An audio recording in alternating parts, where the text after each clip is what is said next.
How is it, Ishan? It's really good. It's really soft. I like it.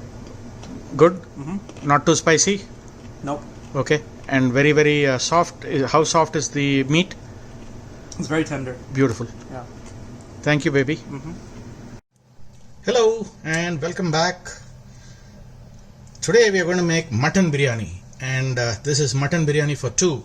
So what I have with me is this beautiful casserole which is waiting for us with mutton inside. This is halal mutton, and it's the front leg of the goat. I have with me ginger garlic, and the reason why this is green is there are 2 slices of papaya, raw papaya. I have blended all of them together, and what we're going to do is add this, mix this up and leave it in the refrigerator for 1 hour. The beauty of what papaya can do, one is that it is odorless, tasteless, raw papaya first of all. So it's not going to add any more taste or flavor to this mutton. What it does is it tenderizes your meat, and especially when we are making this style of biryani, which is called a kachi biryani, meaning you're starting with the raw meat, it works wonders. So I'm going to leave this now in the refrigerator.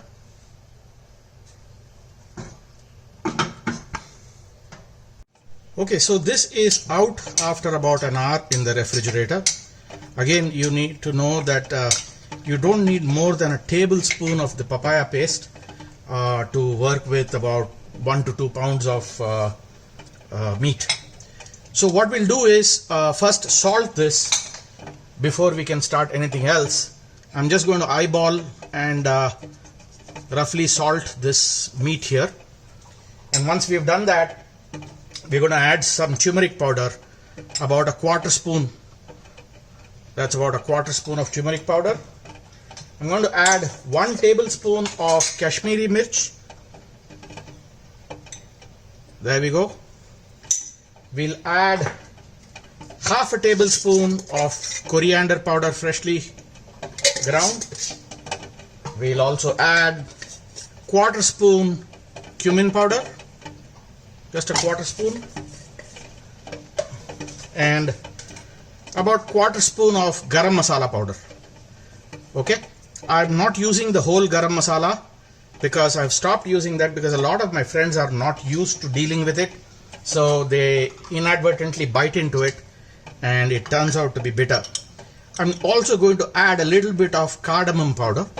I like to spike it up a little with the cardamom. The next thing we're going to do is I have these fried shallots. It's a quick shortcut if you don't have caramelized onions. So I'll add a handful of that. Once we're done with that, I have chopped mint leaves. We're going to drop some chopped mint leaves. I also have chopped cilantro. We'll drop that in. And if you need this more spicy, you can slit the green chili. I'm not going to slit it, so I'm just going to add that in. And about 3/4 cup of yogurt. What we'll do is mix this up nicely and leave it back in the refrigerator for at least half an hour. There we go.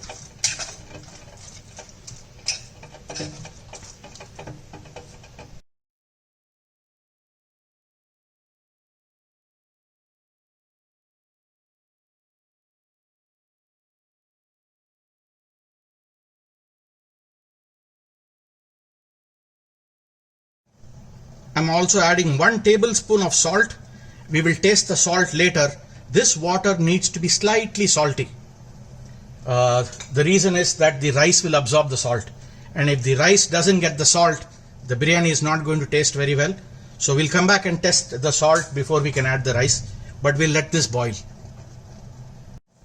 Alright, so when this water boils, allow it to come to a rolling boil, and and let it go on for a good 10 minutes so that it extracts all the flavors from all the masalas that you added. What we'll do is use a sieve and remove all of these ingredients that are there. Okay, let me clear this. There we go. Let me clear it once again. So I've used a sieve and I've removed all of this. Okay, don't worry about this brownish water. It's because I added the raw powder. Normally we add the whole garam masala. That way it doesn't get brown, but nothing is going to happen. I have the rice waiting. The water is clear. Make sure you washed it enough. I'm going to add all of the rice in.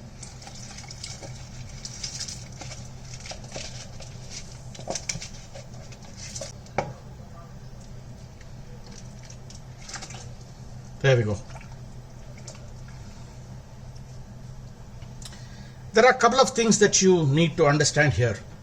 One is the first layer of rice that we are going to put to the biryani is going to have the maximum amount of heat and is in touch also with the meat. So what we want to do is layer that first rice when it's 50% cooked. That way that layer will not become mushy. So we'll wait till the first boil comes in this. When you see that the rice is beginning to roll, you know that this is done about 50%. So you see the first rolling boil has occurred. At this stage, I'm actually going to move this to another burner. There we go. I'm going to get the mutton casserole here. What I'm going to do is use the sieve, and with some water in it, I'm going to add some amount of water. I'm not straining it totally. What we'll do here is layer the first rice here. We'll add a tad bit of cardamom powder, a tad bit of garam masala, and a little bit of the cilantro and mint leaves. We'll also add a little bit of the onion, the caramelized onion. And in the other gas burner, what I've done is I've cranked it up and I'm going to run it for another 2 minutes so that it cooks a little bit more. So I ran the flame on the other burner for a good extra 3 minutes so that the rest of the rice is fully cooked to at least 80%. I'm going to turn off the flame and take that rice out,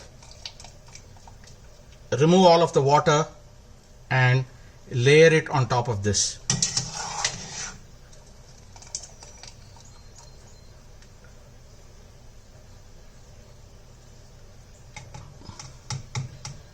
I'm going to leave it with this much of rice because this rice I've added some water in the first sieve that I removed.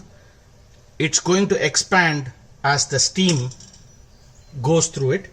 And again, to the top rice we'll add just a tad bit of the cardamom powder, a tad bit of garam masala, a little bit of mint and coriander or cilantro, and a little bit of this, which is your caramelized onions. Now 2-3 things. One, you want to add 2 tablespoons of oil to this. That's the first thing you want to do. The second, this is optional. If you do have rose water, it'll be a good idea to add some rose water to the rice. It gives the rice great fragrance. And lastly, I have some saffron water which I'm going to add to this. Now we're going to cook this in high flame till it begins to steam on the side. So you don't need something airtight. Why you want to wait for the first steam is you know that the whole dish has come to a boil. Till then, cook this in high heat. It's going to be about 8 to 10 minutes. You will see that the steam starts to come out on the sides.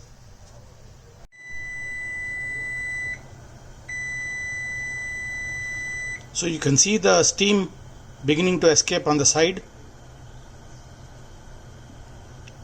This is at the 10th minute because we are just cooking a very small amount.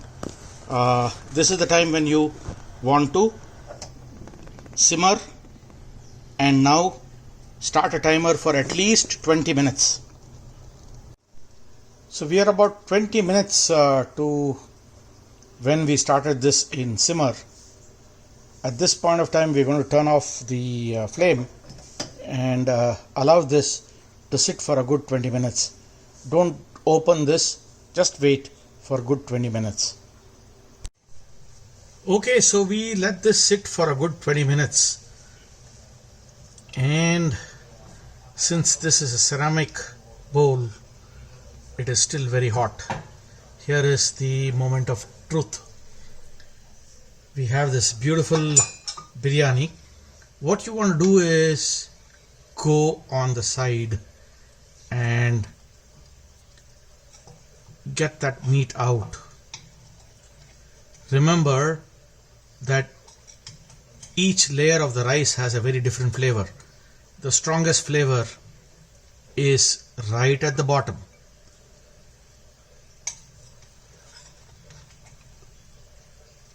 So serve this with all the layers rather than just the bottom layer. There we go.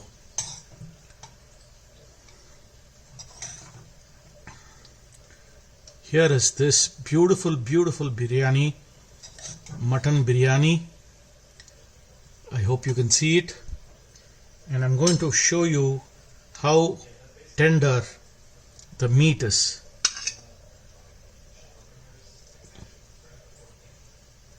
Here is the meat. It just beautifully cuts through with the spoon, and you can see how beautiful this meat is.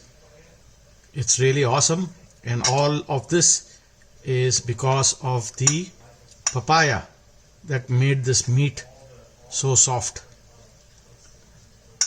Here you go. The most softest of the meat that you can see. This is your beautiful biryani.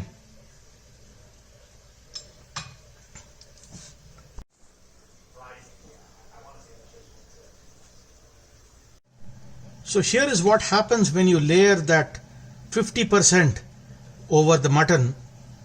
You see, the bottom layer is not smushy. It's very important that you do that when you make this mutton biryani. Also remember, you need a heavy bottom vessel. This ceramic bowl is very heavy. If you don't have a ceramic bowl and you're using something at home, always put a griddle at the bottom and put the vessel on top. That way you make the bottom heavy. That way also it won't burn in the bottom. Okay, those are the few tricks. I hope you have understood everything. Do make it and let me know how it comes out. I would love to hear from you. Happy mutton biryani.